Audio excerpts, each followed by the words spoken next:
Assalamualaikum warahmatullahi wabarakatuh, teman-teman semua. Bayangin kamu terdampar di gurun Sahara yang luas. Semua perbekalanmu habis. Kamu hampir mati. Di depanmu hanya ada bangkai anjing, jijik, haram. Tapi di saat seperti ini, apa kamu akan memakannya? Atau kamu seorang dokter? Kayak gua, dokter Brando. Di depanmu, pasien sekarat. Kamu tidak punya pilihan lain. Satu-satunya obat yang bisa menyelamatkannya adalah obat terlarang. Apa yang kamu akan lakukan? Inilah saat di mana Islam hadir dengan kelapangan. Bukan untuk membolehkan semua, bukan untuk melonggarkan tanpa batas, tapi untuk menyelamatkan. Ada satu konsep dalam Islam yang mampu mengubah hukum, namanya darurat. Di sini ada orang-orang yang mau menjelaskan itu semua, yaitu kelompok 11 mata kuliah tafsir ayat ahkam yang diampu oleh dosen Dr. Samsul Basri, SSI, ME, yaitu ada Nurul Fatanuddin, Akbar Hidayatullah, Muhammad Taqi Utsmani, Naufal Muhammad Nasrullah, dan Aditya Areli Cahya Utama. Dan inilah konsep darurat dalam Islam. Bismillahirrahmanirrahim. إنما حرم عليكم الميتة والدم ولحم الخنزير وما أهل به لغير الله فمن اضطر غير باغ ولا عاد فلا إثم عليه إن الله غفور رحيم.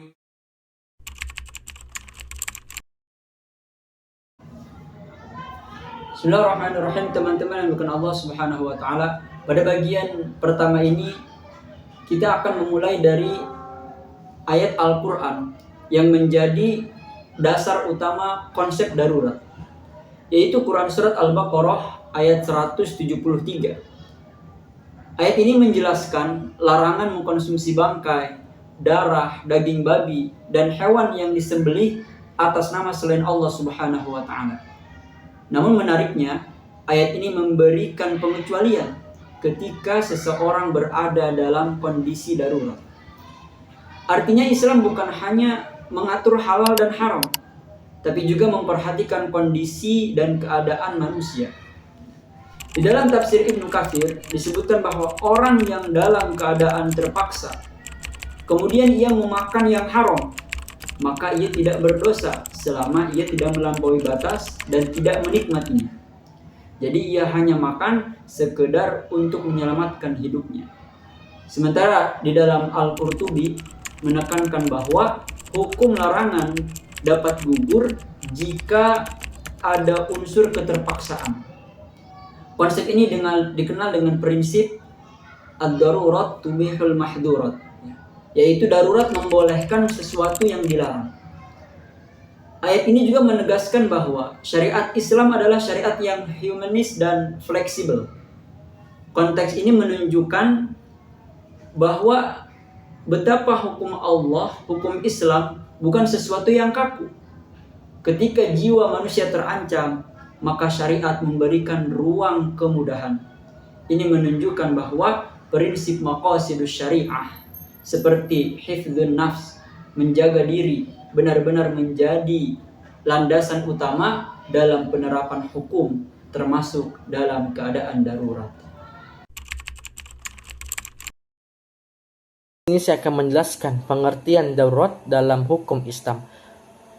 Pengertian secara etimologis atau secara lugawi bahasa, kata darurat berasal dari bahasa Arab, yaitu ad-darurah, yang merupakan bentuk dari kata dasar ad-darar yang berarti bahaya, kerusakan, kesulitan, atau kemudaratan, baik dalam konteks bahasa Arab klasik maupun modern.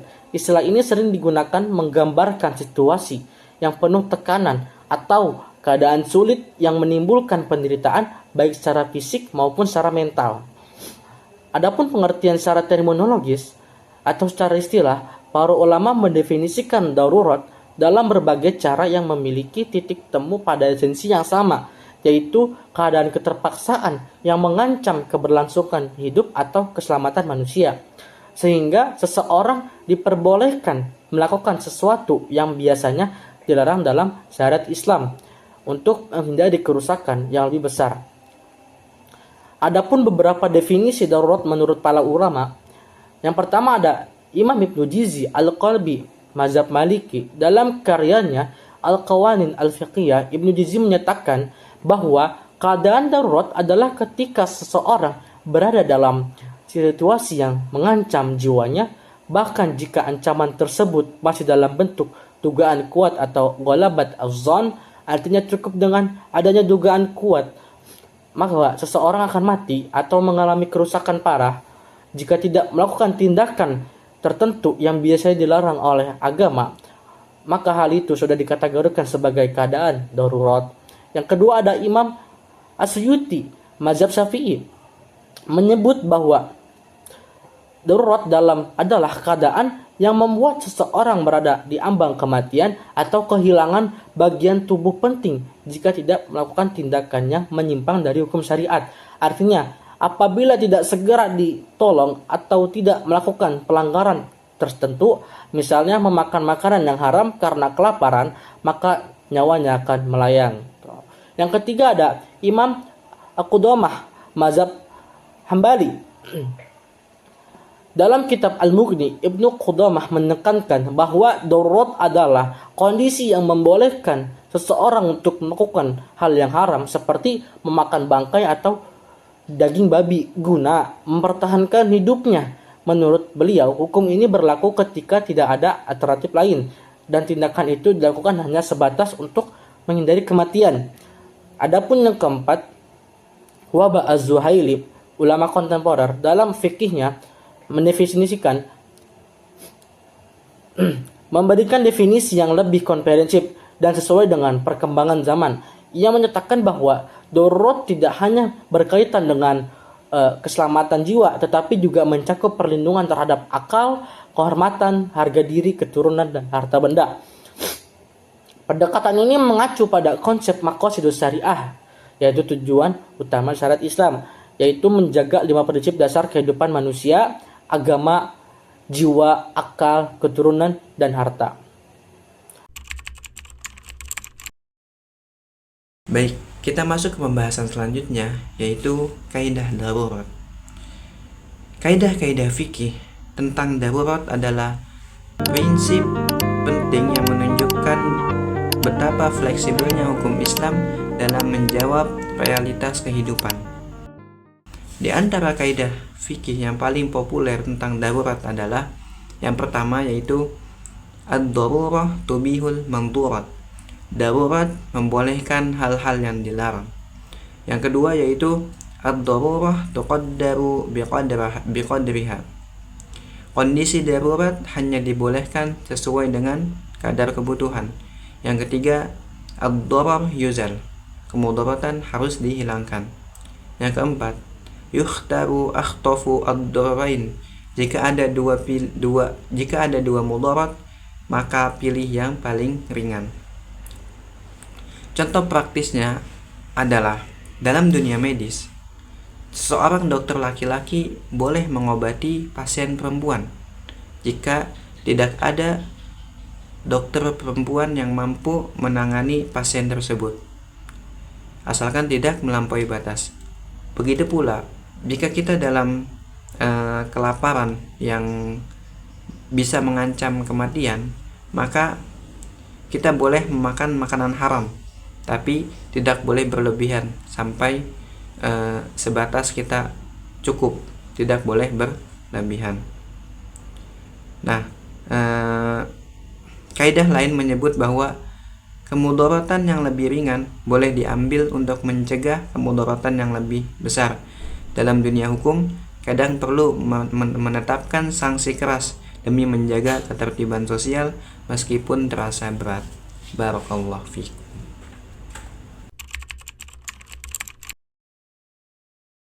Ya, langsung saja saya di sini akan menyampaikan tentang ayat ahkam tentang syarat konsep darurat. Ya, jadi di sini yaitu tidak semua kondisi itu bisa dianggap darurat. Dalam hukum Islam ada syarat-syarat yang harus dipenuhi sebelum seseorang bisa memperoleh keringanan hukum karena keadaan darurat tersebut. Maka yang pertama harus yakin bahwa tindakan yang tidak sesuai itu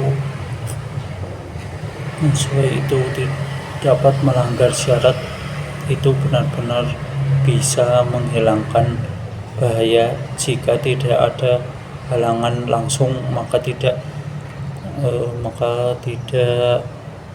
boleh dilakukan, yaitu misalnya orang tidak boleh minum khamr karena khamr tidak juga menghilangkan dahaga ataupun haus.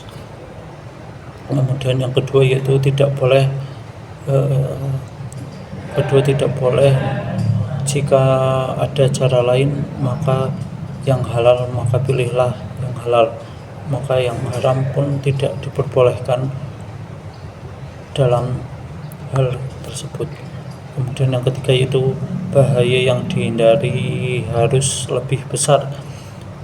Maka yang keempat yaitu ancaman bahaya harus nyata, bukan sekedar dengan ringan. Kemudian yang kelima yaitu tindakan darurat yang harus dilakukan sebatas kebutuhan, tidak berlebihan. Keenam yaitu terakhir yaitu barang yang haram hanya boleh digunakan, tidak ada yang halal, dan penggunaannya harus berdasarkan ilmu yang valid. Di sini saya akan menjelaskan tentang implementasi konsep darurat dalam hukum Islam. Konsep darurat dalam hukum Islam itu tidak hanya bersifat teoritis, tetapi sangat aplikatif dalam berbagai aspek kehidupan. Nah, dalam dunia makanan dan minuman, misalnya ketika terjadi bencana alam dan makanan halal ini tidak tersedia, nah, maka makanan haram seperti daging bangkai atau daging yang tidak disembelih sesuai syariat, maka ini bisa dikonsumsi, teman-teman. Nah, asalkan ya dengan syarat hanya untuk bertahan hidup, nah, tidak untuk sampai mengenyangkan badan, tapi hanya untuk bertahan hidup. Sekiranya cukup, maka itu sudah dikatakan boleh. Nah, kemudian dalam bidang medis, nah, ada prinsip darurat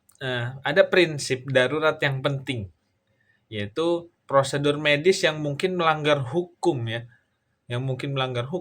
seperti transplantasi organ atau penggunaan obat-obatan yang mana mengandung alkohol dibolehkan dalam kondisi terpaksa demi menyelamatkan nyawa. Nah, ini sejalan dengan tujuan syariat untuk menjaga jiwa atau hifdzun nafas ya, untuk menjaga jiwa. Maka ini dibolehkan. Kemudian dalam hal ekonomi dan keuangan, misalnya membolehkan pinjaman berbunga jika benar-benar tidak ada alternatif lain. Misalnya untuk biaya operasi atau pendidikan mendesak, dan dengan catatan tetap berusaha melunasi secepat mungkin. Nah, kemudian yang contoh yang paling relevan itu adalah beberapa tahun terakhir ya, tentunya ada kejadian yaitu yang mengguncangkan dunia, yaitu virus COVID-19. Nah, pandemi COVID-19 ini banyak ulama-ulama yang mengeluarkan fatwa. Ya, banyak fatwa darurat yang dikeluarkan oleh ulama. Contohnya seperti sholat Jumat, kemudian vaksinasi meski belum tersertifikasi halal. Sholat Jumat diganti menjadi sholat zuhur. Kemudian penundaan ibadah haji. Itu contoh yang paling relevan itu dalam konsep darurat, implementasi konsep darurat hukum Islam. Nah, ini artinya apa? Artinya ini menunjukkan bahwa Islam itu adaptif, ya, adaptif dan responsif terhadap kondisi nyata. Selama maslahat umum lebih besar dari madorotnya. Baik, mungkin demikian yang dapat saya sampaikan. Kurang lebihnya mohon maaf. Wallahu a'lam bishawab. Wassalamualaikum warahmatullahi wabarakatuh.